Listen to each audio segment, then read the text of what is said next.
Good morning, students. Once again, welcome to my channel, Roy Classes.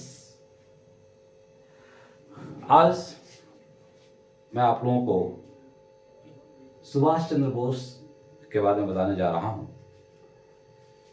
जैसा कि हमने लिखा है, आप बोर्ड पर देख सकते हैं, नेताजी सुभाष चंद्र बोस जीवन परिचय। तो आज हम लोग नेताजी सुभाष चंद्र बोस के बारे में कुछ जानने का प्रयास करेंगे। तो चलिए हम लोग शुरू करते हैं। नेताजी सुभाष चंद्र बोस हमारे देश के उन महापुरुषों में से थे जिनका नाम आज भी आदर के साथ लिया जाता है, एक क्रांतिकारी नेता के रूप में लिया जाता है, जिन्होंने ये ठान लिया था कि हम अंग्रेजों को यहाँ से भगा कर ही दम लेंगे। तो आज हम लोग देखते हैं नेताजी सुभाष चंद्र बोस के विषय में। आज हम कुछ जानकारी उनके बारे में प्राप्त करते हैं, आप लोग को उनके बारे में कुछ जानकारी हम देते हैं। तो देखिए, नेताजी सुभाष चंद्र बोस का जन्म 23 जनवरी 1897 को उड़ीसा के कटक में हुआ था। हमने यहाँ पर सबसे पहले हम लोग उनके प्रारंभिक जीवन के बारे में देख रहे हैं। तो नेताजी सुभाष चंद्र बोस का जन्म कब हुआ था? 23 जनवरी 1897 को उड़ीसा के कटक में। उनके पिता का नाम जानकी नाथ बोस और उनकी माता का नाम श्रीमती प्रभावती देवी था। उनके पिता जानकी नाथ बोस उस समय के जाने माने वकील थे और सुभाष चंद्र बोस उनके 9वीं संतान थे। सुभाष चंद्र बोस एक प्रसिद्ध उनका जन्म एक प्रसिद्ध बंगाली परिवार में हुआ था और उसमें उड़ीसा और बंगाल एक ही हुआ करता था, उसमें विभाजन नहीं हुआ था। तो कब जन्म हुआ था उनका? 23 जनवरी 1897 को। सुभाष चंद्र बोस की प्रारंभिक शिक्षा वहीं पर कटक में ही एक स्कूल में हुई और उसके बाद वे उच्च शिक्षा की प्राप्ति के लिए वे कोलकाता चले आए। कोलकाता के प्रेसिडेंसी कॉलेज में उन्होंने नामांकन कराया, उन्होंने अपना एडमिशन लिया, लेकिन वहाँ पर परिस्थितियाँ कुछ अलग थी।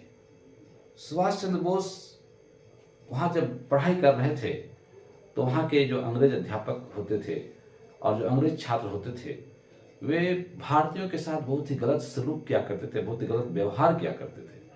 सुभाष चंद्र बोस को इससे काफ़ी नाराज़गी थी। एक बार ऐसा हुआ जब वे एक अंग्रेज अध्यापकों और छात्रों की मनमानी को, उसके अत्याचार को जब बर्दाश्त नहीं कर सके, सहन नहीं कर सके, तो उन्होंने एक अंग्रेज अध्यापक की जमकर पिटाई कर दी। परिणाम ये हुआ कि सुभाष चंद्र बोस को कॉलेज से निकाल दिया गया। लेकिन बाद में फिर उन्होंने अपनी पढ़ाई पूरी की स्कॉटिश चर्च कॉलेज से और उन्होंने बीए में ग्रेजुएशन किया दर्शन शास्त्र से। तो इस तरह से उन्होंने ग्रेजुएशन की पढ़ाई पूरी की और सुभाष चंद्र बोस के भाई थे जिनका नाम था, उनके बड़े भाई जिनका नाम शरद चंद्र बोस था। सुभाष चंद्र बोस उनके विचारों से काफ़ी प्रभावित थे, उनसे काफ़ी घुले मिले थे। सुभाष चंद्र बोस के ऊपर उनके माता पिता, उनके भाई और उनके गुरु जिनका नाम बेनी माधव जी था, उसका काफ़ी प्रभाव पड़ा। इसके अलावा सुभाष चंद्र बोस स्वामी विवेकानंद, रामकृष्ण परमहंस के विचारों से काफ़ी प्रभावित थे। तो इस तरह से सुभाष चंद्र बोस ने अपनी पढ़ाई पूरी की और उन्होंने बीए में दर्शन शास्त्र से उन्होंने ग्रेजुएशन किया। फिर उच्चतर शिक्षा की पढ़ाई के लिए वे इंग्लैंड चले गए। उनके माता पिता चाहते थे कि सुभाष पढ़ाई में इतना अच्छा है, इतना तेज़ है, तो कुछ और अच्छा प्राप्त करे। तो आगे वो इंग्लैंड चले गए और वहाँ पर उन्होंने आईसीएस की परीक्षा उन्होंने दी, जो कि अभी हम लोग यूपीएससी के नाम से जानते हैं। तो उसमें आईसीएस हुआ करता था। तो आईसीएस की परीक्षा में, जिसको इंडियन सिविल सर्विस कहा जाता है, आईसीएस की परीक्षा में उन्होंने चौथा स्थान प्राप्त किया और इस तरह से उन्होंने अपने देश का मान बढ़ाया, अपने देश का गौरव बढ़ाया। लेकिन सुभाष चंद्र बोस, अंग्रेजों की गुलामी उनको पसंद नहीं थी। वे अंग्रेजों के अंदर रहकर काम नहीं कर सकते थे। फिर उन्होंने क्या किया, आईसीएस के लिए वे चुने गए थे।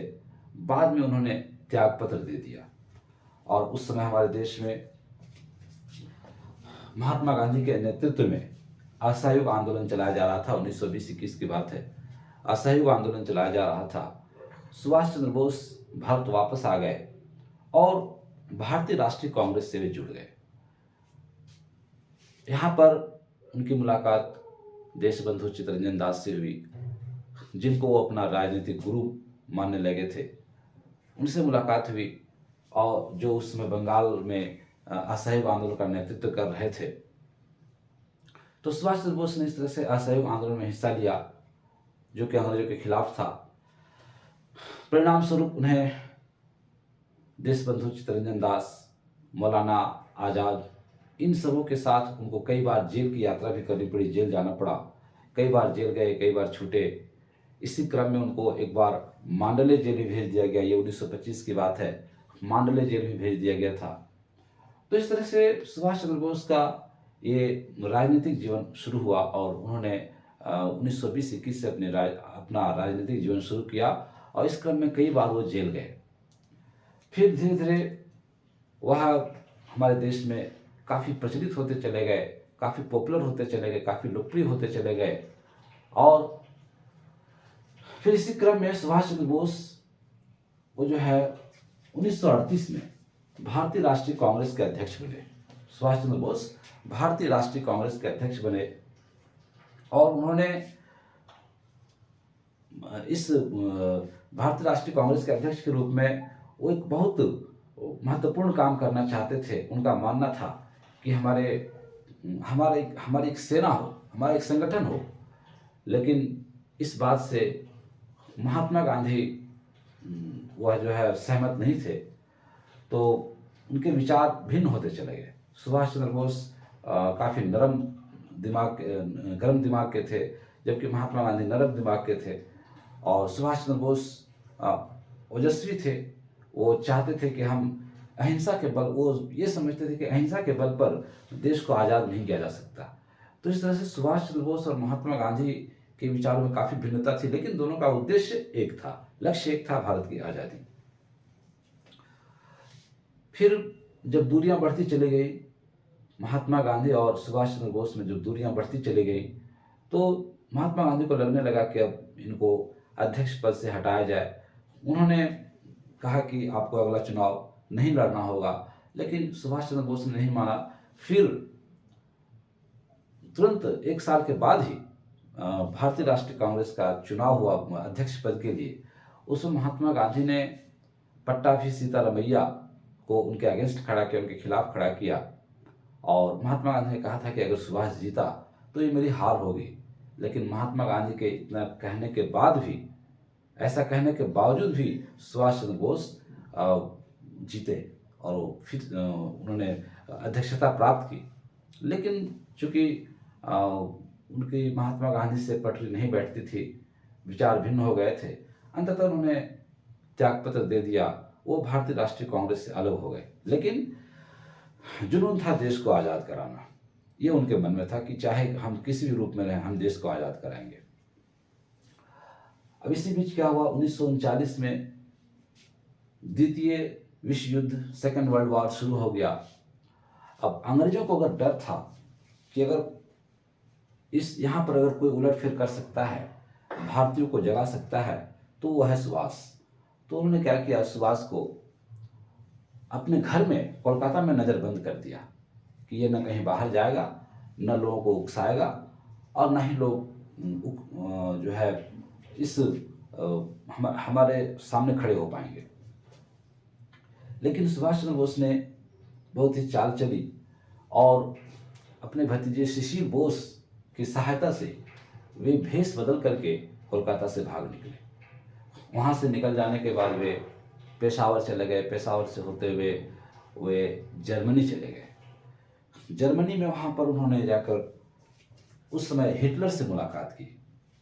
हम जानते हैं कि जर्मनी इंग्लैंड का सबसे बड़ा दुश्मन था और इंग्लैंड ने जब प्रथम विश्व युद्ध हुआ था तो जर्मनी के साथ बहुत ही शर्मनाक समझौता हुआ था, जिसको वर्साई की संधि के नाम से भी जाना जाता है। फिर जो है हिटलर का जब उदय हुआ तो वह इंग्लैंड का तो कट्टर शत्रु था। सुभाष चंद्र बोस को लगा कि हमें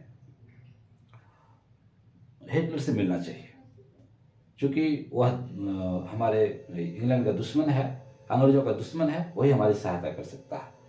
हिटलर भी उनसे काफ़ी प्रभावित हुआ। फिर कुछ साल वहाँ रहने के बाद इसी दौरान सुभाष चंद्र बोस इसके पहले ही उनकी मुलाकात एमिली से हुई, जो कि ऑस्ट्रियन थी, और ऑस्ट्रियन एमिली से उन्होंने शादी भी की। और उसके बाद जो है एमिली से उन दोनों के एक संतान हुई, जिसका नाम अनीता बोस था। तो अनीता बोस इनकी पुत्री थी। तो इस तरह से एमिली से उन्होंने शादी की। अब सुभाष चंद्र बोस उन्होंने 1943 में वे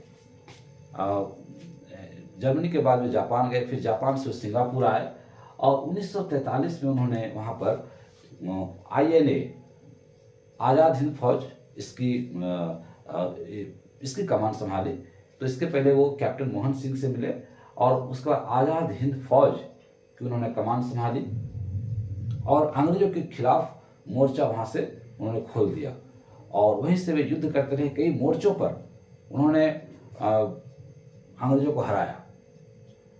अंग्रेज तो इनसे काफ़ी परेशान थे, लेकिन सुभाष चंद्र बोस वो उनकी परेशानी को और बढ़ाते चले गए। इनके खिलाफ काफ़ी षड्यंत्र भी रचा गया। सुभाष चंद्र बोस ने इस बीच, तुम मुझे खून दो, मैं तुम्हें आज़ादी दूंगा, you give me blood, I will give you freedom, उन्होंने नारा दिया, जय हिंद, दिल्ली चलो।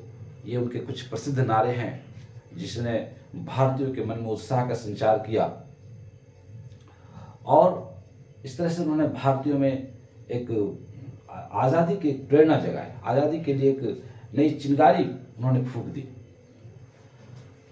इसी क्रम में फिर क्या हुआ, 18 अगस्त 1945 को वे एक विमान से यात्रा कर रहे थे। ऐसा कहा जाता है कि वे एक विमान से यात्रा कर रहे थे, और ताइवान के पास उनका विमान क्रैश हो गया, और इस दुर्घटना में उनकी मृत्यु हो गई। हालांकि आज तक उनकी मौत के कारण का आज तक सही पता नहीं चला है, लेकिन फिर भी ये कहा जाता है कि उनकी मृत्यु 18 अगस्त 1945 को हुई। तो इस तरह से एक जोशीले और एक गर्वीले, एक ताकतवर भारतीय का अंत हो गया, लेकिन वे भारतीयों को आज़ाद होने की प्रेरणा दे गए, और उन्हीं के परिणाम स्वरूप हमारा भारत जल्द आज़ाद हुआ, जो 15 अगस्त 1947 का दिन था।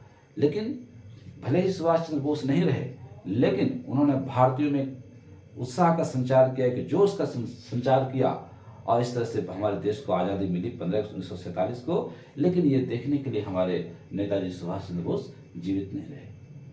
तो स्टूडेंट्स, ये था हमारे नेताजी सुभाष चंद्र बोस का जीवन परिचय। उनके बड़े भाई का नाम शरद चंद्र बोस, जिनके विचारों से वे काफ़ी प्रभावित थे, और हमने देखा कि मैंने आपको इसमें उनके प्रारंभिक जीवन के बारे में, उनके शिक्षा दीक्षा के बारे में, उनके राजनीतिक जीवन के बारे में, और किस तरह से वे राजनीति से जुड़े, फिर किस तरह से उन्होंने देश में इस राजनीतिक जीवन में उन्होंने देश की सेवा की, हमने इस वीडियो में ये जाना। अंत में उनकी मृत्यु 18 अगस्त 1945 को हुई, और इस तरह से महान सपूत सुभाष चंद्र बोस का अंत हो गया। तो हम इस महान सपूत सुभाष चंद्र बोस को सलाम करते हैं, और उनके लिए हम श्रद्धांजलि अर्पित करते हैं।